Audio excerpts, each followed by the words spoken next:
Evangelio de febrero 28, 2014, del Santo Evangelio según San Marcos. En aquel tiempo se fue Jesús al territorio de Judea y Transjordania, y de nuevo se le fue acercando la gente. Él los estuvo enseñando como era su costumbre. Se acercaron también unos fariseos y le preguntaron, para ponerlo a prueba, ¿le es lícito a un hombre divorciarse de su esposa? Él les respondió, ¿qué les prescribió Moisés? Ellos contestaron, Moisés nos permitió el divorcio mediante la entrega de un acta de divorcio a la esposa. Jesús les dijo, Moisés prescribió esto, debido a la dureza del corazón de ustedes. Pero desde el principio, al crearlos, Dios los hizo hombre y mujer. Por eso dejará el hombre a su padre y a su madre, y se unirá a su esposa, y serán los dos una sola carne. De modo que ya no son dos, sino una sola carne. Por eso, lo que Dios unió, que no lo separe el hombre. Ya en casa los discípulos le volvieron a preguntar sobre el asunto. Jesús les dijo, si uno se divorcia de su esposa y se casa con otra, comete adulterio contra la primera. Y si ella se divorcia de su marido y se casa con otro, comete adulterio. Palabra del Señor. Gloria a ti, Señor Jesús. Esas palabras fuertes, tajantes del Señor,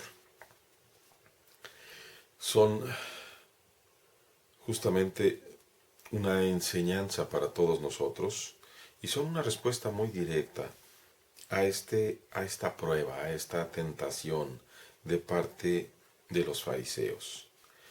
Hacen una pregunta de la cual ellos conocen la respuesta legal, pero no tienen en mente lo que Dios va a hacer en ese momento, el Hijo de Dios, el Hijo del Hombre que es Jesús. Ellos sabían perfectamente que de acuerdo al libro de la ley en el Levítico, la ley de Moisés, solo se requería que se le diera precisamente un certificado de divorcio y con eso era suficiente, un acta de divorcio y con eso era suficiente.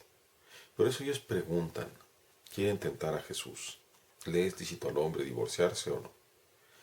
Él responde haciendo una pregunta a su vez, ¿qué les prescribió Moisés?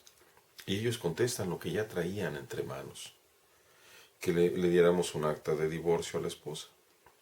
Y Jesús corrige a ellos y a Moisés. Les prescribió esto debido a la dureza de su corazón, del corazón de ustedes.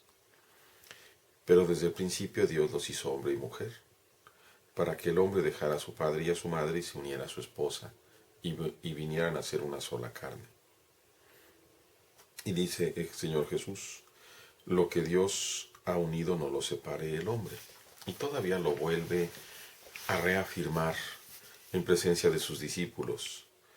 Si el esposo se divorcia, comete adulterio contra la primera esposa.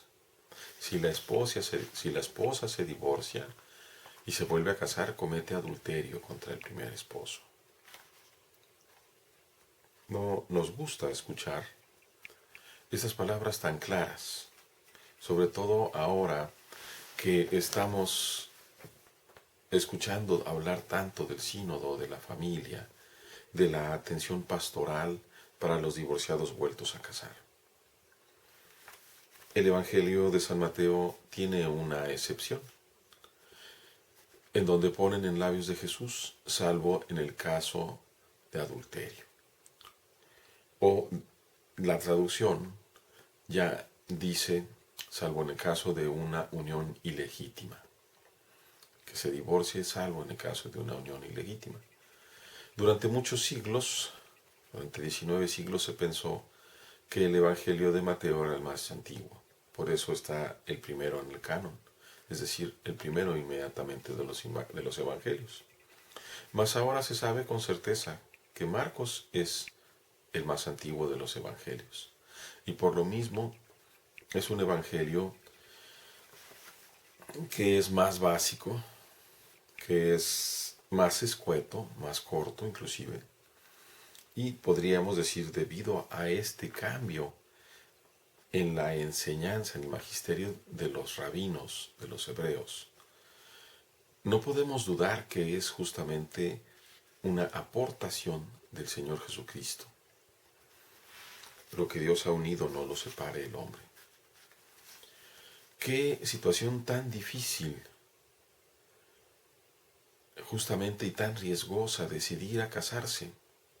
No es cosa fácil, porque nosotros en la Iglesia Católica Latina entendemos y reconocemos el sacramento justamente para toda la vida. Se termina el vínculo matrimonial con la muerte de uno de los esposos. Cuando ese vínculo ha sido de un matrimonio válido, rato y consumado.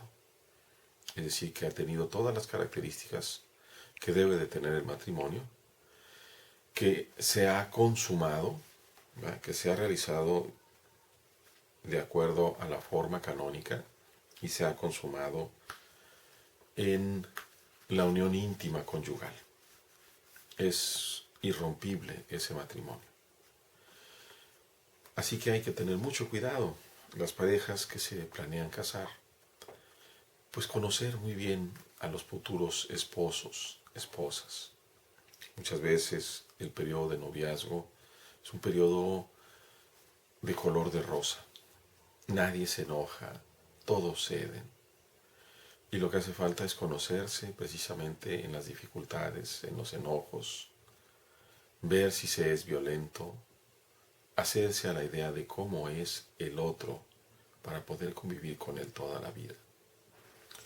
Yo en lo personal considero que esta cuestión de que el matrimonio se convierte en una sola carne se debe sobre todo al amor debido a los hijos que son engendrados entre hombre y mujer, hijos que han venido como génesis de ambos y que ya no pueden regresar. Si la relación matrimonial fracasa, no es razón para que los hijos fracasen también. Los padres somos garantes del amor matrimonial en pro de los hijos. En ese sentido creo que es justamente también el sentido en el que Dios, es decir, nuestro Señor Jesucristo, nos pide respetar ese vínculo que debe ser estable, como estable es el amor de Dios. Un vínculo en donde no necesariamente depende de la bendición de los hijos, sino como también lo ha señalado ya el magisterio de la Iglesia, si no mal recuerdo, Lumen Gentium y Gaudium et Spes, donde dice que también el matrimonio tiene una dimensión preponderantemente unitiva, es decir, para el bien de los esposos. Y aun y cuando los hijos pudieran no llegar, de todas formas el matrimonio es bueno, es válido y es bondadoso para ambos, y no solamente para los esposos, sino para todos los que vivimos en este mundo. Que Dios nuestro Señor y nos ilumine al interior, y que todos los que estamos casados podamos llevar ese matrimonio ayudados por la fuerza y la bendición del Espíritu Santo, santamente y cristianamente. Dios les bendiga.